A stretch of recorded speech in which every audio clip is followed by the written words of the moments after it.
bucket loads of investment advice out there for young professionals like yourself is wrong. Here is why, using Bill Gates as our case study today. Why am I qualified to talk about this topic? I am CF Liu, Independent Licensed Advisor, and before you dismiss me as another fake guru making investing videos on YouTube, know that I've been engaged by the biggest bank and the biggest fund house in the country to conduct investment workshops for their staff. So judge me against other YouTubers, financial advisors, unit trust agents, or even fake gurus on the internet. Question number 1. Look at how Bill Gates managed his hundreds of billions of portfolio or assets. He's financially free since like aeons ago. So he has all the time in the world to actually manage and grow his own money. But why don't he do it himself or do DIY? Since 25 years ago, he hired this guy, Michael Larson, one of the most powerful men in the US wealth management you have never heard of, to manage his personal wealth. Question number 2. Why don't he just use robo-advisor to manage his investment portfolio? So he can actually fire his money manager and just save the fees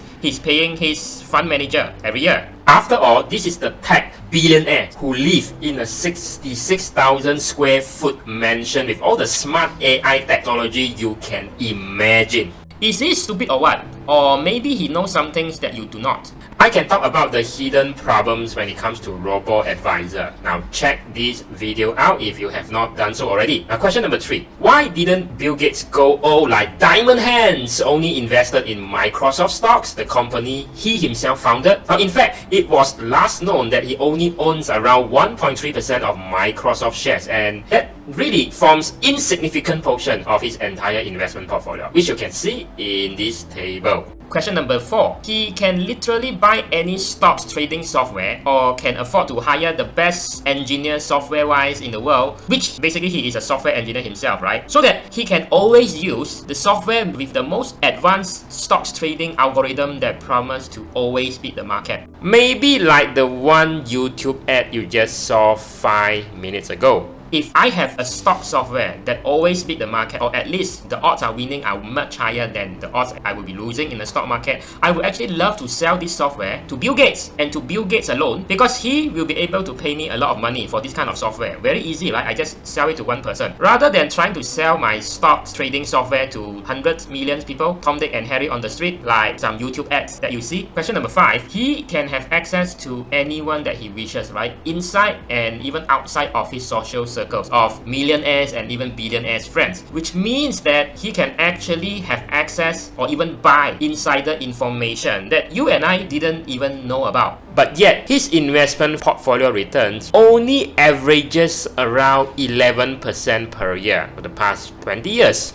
Why? Is he stupid or what? Think about that. If he were to look at those like easy double your money in 1 year kind of investment return or tips from all the stock market guru, like what they promise you in all those YouTube ads, he could have done so, right? But no. Why? If this stock market gurus you saw on YouTube ads is really legitimate, he would have fired his fund manager who delivers only 11% average return per year. And it's no secret that the fact he's best buddy with Warren Buffett. And the thing is, he's only one call away to get some hot stock tips from the Oracle of Omaha himself. True. Let me clarify, when you think of this 11% per year of return, practically it was more like 22% in year 1 and then maybe you lost 10% in second year. So average out is about 11%. This is an example, right? But don't expect to be like when I say 11% per year average return, it's not like 11% flat every year. If it is that consistent, that is the number 1 telltale sign of a fraud, no matter how credible the person is. You see cases like Bernie Madoff Ponzi scam back in 2008, where it delivers a consistent 10-20% when everybody is losing money, and closer to Malaysia in 2021. Now in Singapore, this conman actually collected almost like 1 billion for his Ponzi scheme because he claims to have delivered consistently 15% every single quarter. That is like even managed to cheat a legitimate fund manager in Singapore to actually park her money with him. Question number 6. Why Bill Gates isn't seen as a buddy-buddy with his money manager, Larson? Usually, you see, unit trust agents and insurance agents are always trained by their agency to develop some form of relationship, right, with their prospect and then only sell them their products using emotion emotion. The most important thing for anyone were to manage your money or even advise you on your financial aspect of your life, it should be a professional. The advisor should not be the salesman in the first place. A professional advisor is here to do his job or her job, and that is to manage the investment risk, where at the same time growing the investment portfolio, and is there to actually solve your financial problems.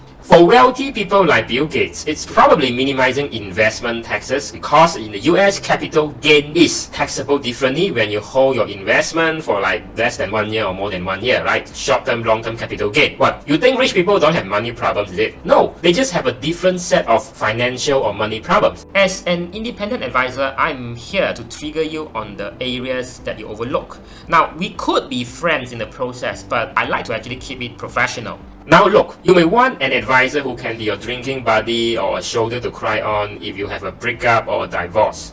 Or you don't like my no holds bar, no BS kind of bluntness. You want me to tell you things that is sugar coated, and you want me to tell you things that you only want to hear instead of things that you need to hear. Unfortunately, I do not fit that bill. Just have to look elsewhere if you are looking for someone who are only there to make you happy, to tell you the things that you want to hear. Also, what you need is someone who respects your value and what's important to you. For Bill Gates, I think it's about privacy. You can see this. In fact, employees who are leaving the firm run by his money manager actually has to sign a non-disclosure agreement to say that after they resign from the company, they wouldn't talk to any media of how Bill Gates' wealth is being managed. And for a lot of high net worth people, it's also about capital preservation when it comes to investment. Question number 7, why there is no insurance savings plan in his investment portfolio? An insurance agent that you met are always trying to sell you the concept of insurance saving plan will make you retire comfortably and will help you fund for your children's education. But why Bill Gates do not have any of this saving plan in his portfolio? Is he stupid or what? Now see this video where I answer this question of insurance savings plan.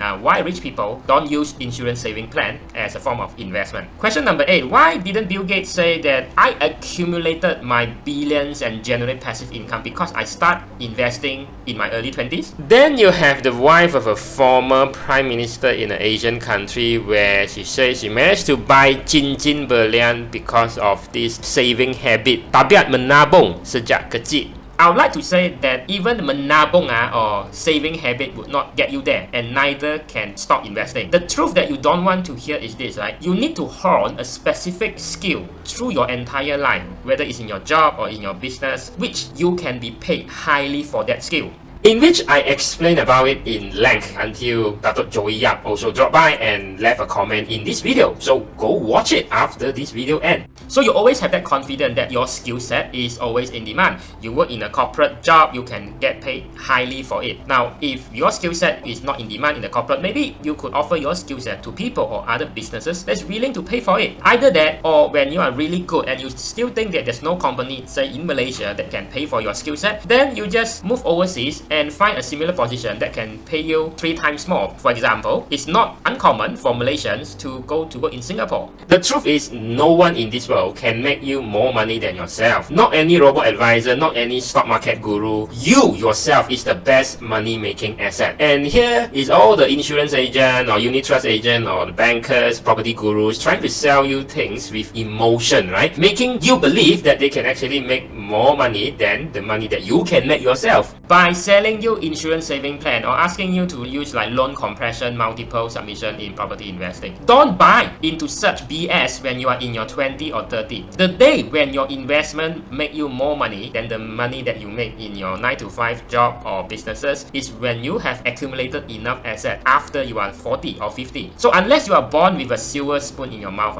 nobody gets to enjoy passive income without first generate active income, in which then that is being used to build up your productive assets, which only then generates you the passive income that you need. Now, there's a caveat here. You can be the best supermarket cashier or the best janitor in the world, but you still would not be able to get paid highly, okay? And that's what Bill Gates did, right? Imagine otherwise if he were to be distracted by this stock market trading or cryptocurrency in the early days when he's building Microsoft, would he be the Bill Gates billionaire that we know today? Don't focus on the money. Even your end goal is the money. And that the politician that you hate is still a better investor than you, because they know that once they get themselves into a position of power, the money will come. Think about that. Politician that you hate is still a better investor than you.